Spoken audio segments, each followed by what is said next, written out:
Paul Schneider, welcome to the Modern Sales Management Podcast. Hey, Josh, good to be here. When we launched this you were top on my list for someone who I wanted to interview because you have such a range of experience in B2B sales. So we're going to get right into it. All right. All right. So you've run, let's start from the beginning. You've run B2B sales teams of various shapes and sizes for years. So could you start by telling our audience or describing those opportunities and those teams? Yeah. So, thinking back, started a software consulting company where we were actually selling higher ed institutions and corporations back in 98. Sold that in 99.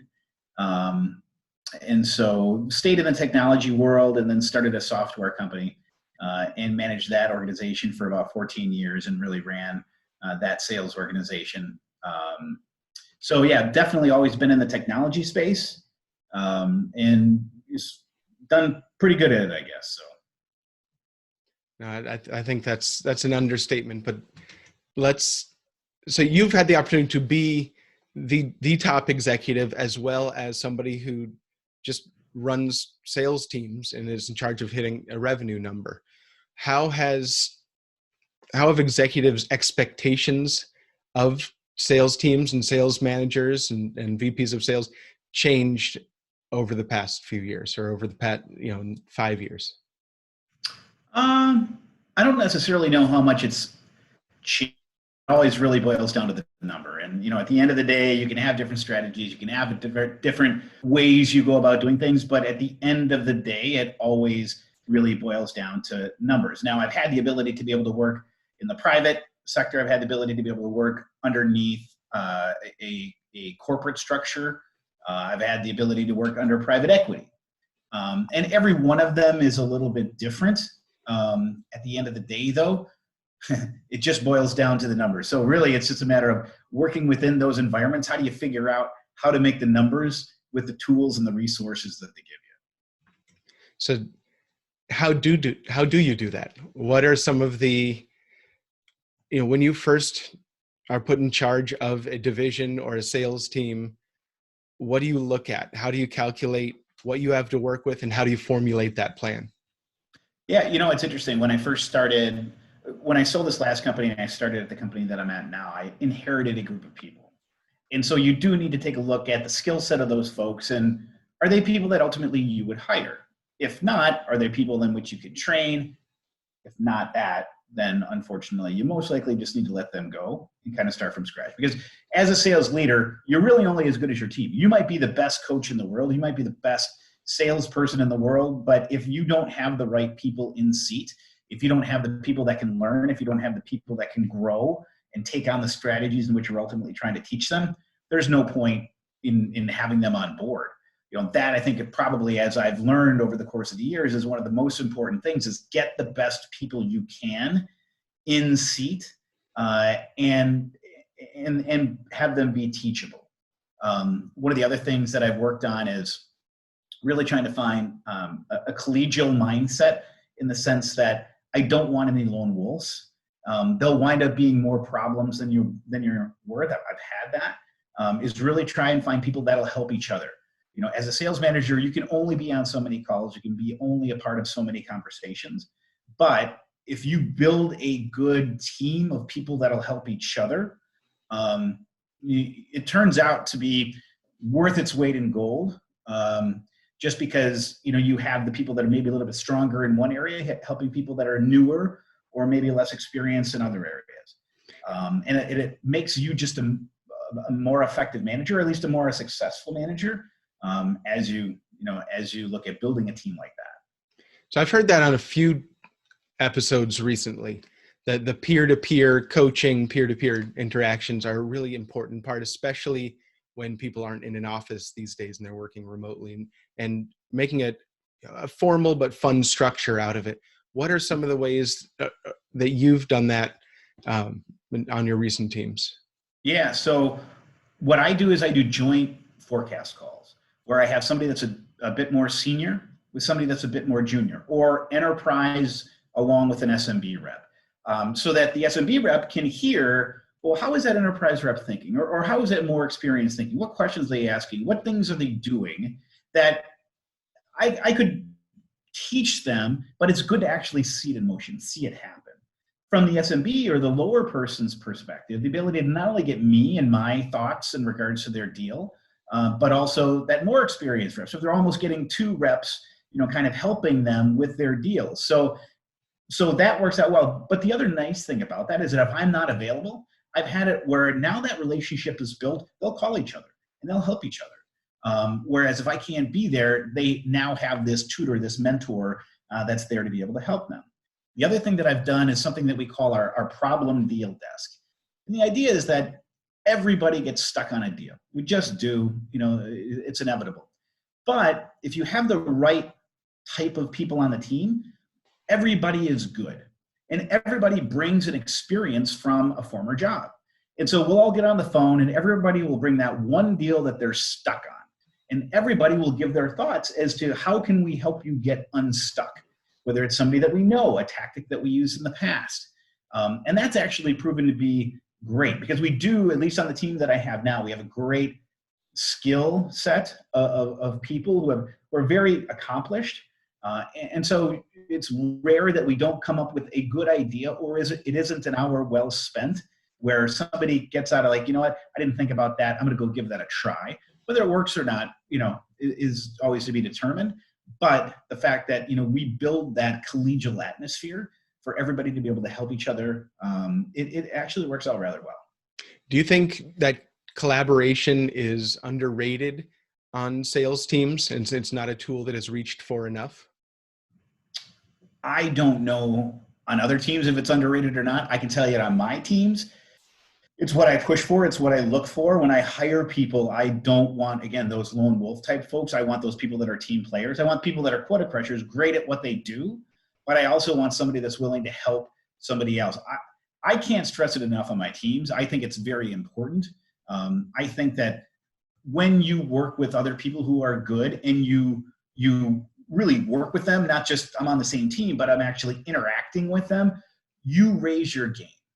Just because you're working with better people, and it just forces you to raise your game because of the people you're working with. So I can't state it enough or can't state how important it is to have that level of cooperation amongst the team. I think it's done great things for all my teams. No, I'd agree. That's great to hear. Let's go back to what you talked about with hiring, putting the best people in seats and hiring the best people for that role. Does that apply for you? You've built teams from scratch. Hey, I'm in charge of a new division. We're launching a new product, build this sales team. Would you take that same approach?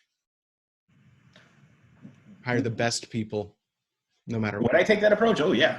Yeah, I mean, I look for quota crushers. I look for I look for some of the qualities that I possessed when I was carrying a bag. Somebody that will go above and beyond. I always viewed it that the customer was very lucky that they met me as a salesperson because I am going to be as honest as possible as I can with them.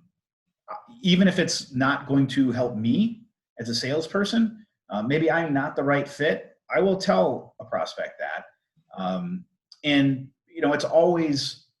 It's always been a positive thing in the future. Yeah, I might not win that deal, but it's amazing how things sometimes down the line will come back to you because, you were an honest guy. I actually have a friend where I think that, your solution would be perfect for.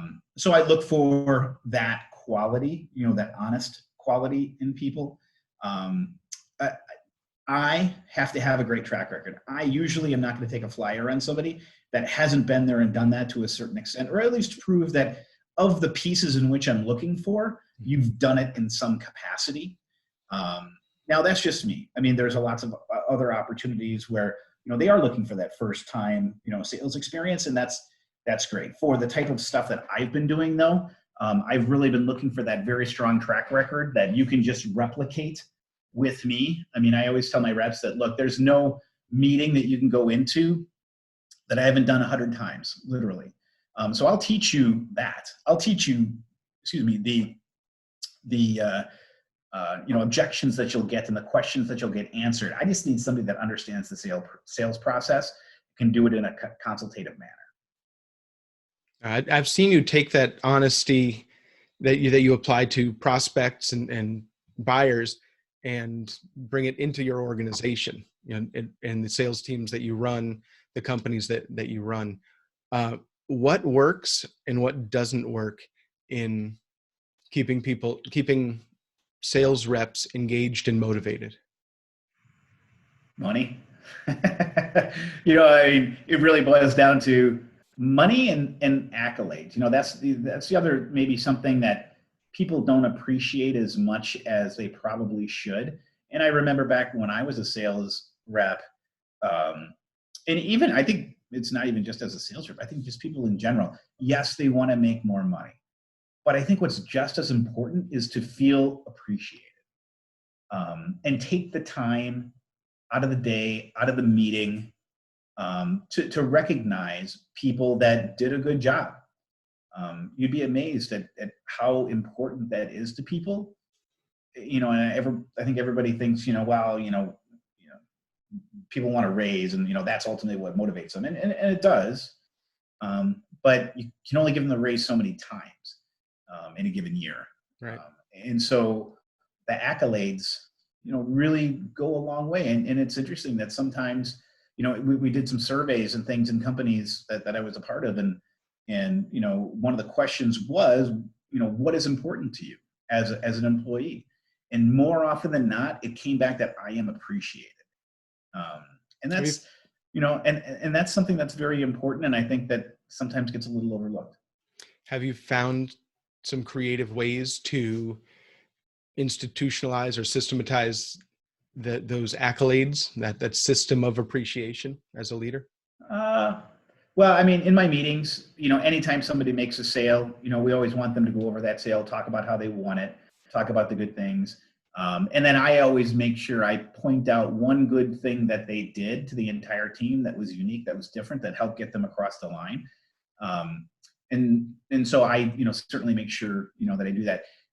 And it's interesting, if you give little, not daily affirmations, but if you give these little attaboys over time, it's interesting how you don't have to yell to get things going. It's just the absence of that all of a sudden, and maybe even just slightly saying, I'm not so happy about that.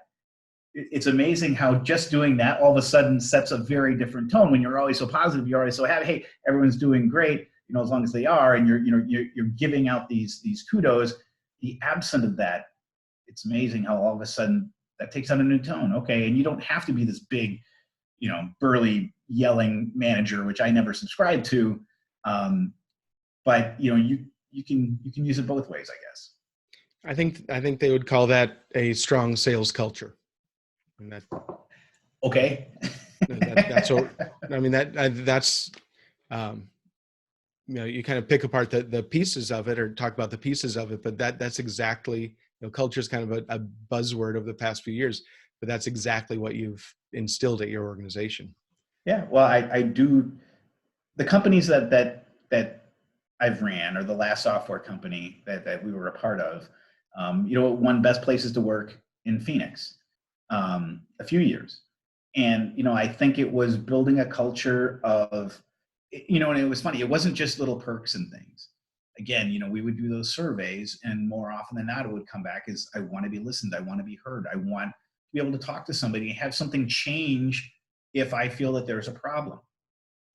And I think just building a culture like that, whether it's a sales team, whether it's a company, whether it's, whatever, a family. I mean, you can use that level of just trying to build something where everybody feels safe, everybody feels like their voice is heard, and everybody feels as though, everybody has got their back. You can do that in many different settings. And if you can do that in a sales organization, yeah, it's definitely proven to build a strong and very loyal team. So to wrap this up, looking back at the beginning of your career managing sales teams, what advice would you give 15 years ago, Paul, about running sales organizations? Well, that's a good question. I would think if you're starting out running a sales organization, the best thing you can do is hire the absolute best people you can find. Don't settle. Know what you want, know what you're looking for, know those qualities, and wait for them. And maybe you have to pay a little bit extra to get them, but it is way easier to start with an awesome base of a person that you can build on versus trying to build a salesperson that doesn't necessarily have the skills. It'll make your life as a sales manager easier. It'll make you reach your numbers faster. I would certainly, say that. The other thing I think that a lot of times you see managers, especially early ones, is they focus just on the numbers and not on the person. And I think that if you focus on the person and you focus on what makes them tick and what makes them excited and what makes them feel appreciated, that you'll get more performance out of them because they feel like they want to do good not only for them, but they want to do good for you. And I think that's proven to be a big thing over time is I'll bend over backwards for any of my people. Whereas maybe at the beginning I was more focused on, I got to make the numbers. I got to make sure the C-suite or the management is happy at the expense maybe of the relationship that I had with my salespeople. If you focus on the relationship you have with your salespeople, that's the number one thing, and make your numbers as you can, but I'll understand what's driving the people that you're asking to make the numbers. That then proves you'll just be more successful. You'll be more successful faster. So I guess if I had two things, those are the things I'd say. No, that's great. That's a great note to end on. This has been a great conversation around sales management and leadership. Paul, where can listeners find you online? You can find me on LinkedIn. Come and say hi, connect with me. I'd be more than happy to talk to you, or if you have any questions on anything, I'd be more than happy to help. Well, thank you, Paul Schneider. And that does it for another episode of the Modern Sales Management Podcast. Thanks for listening.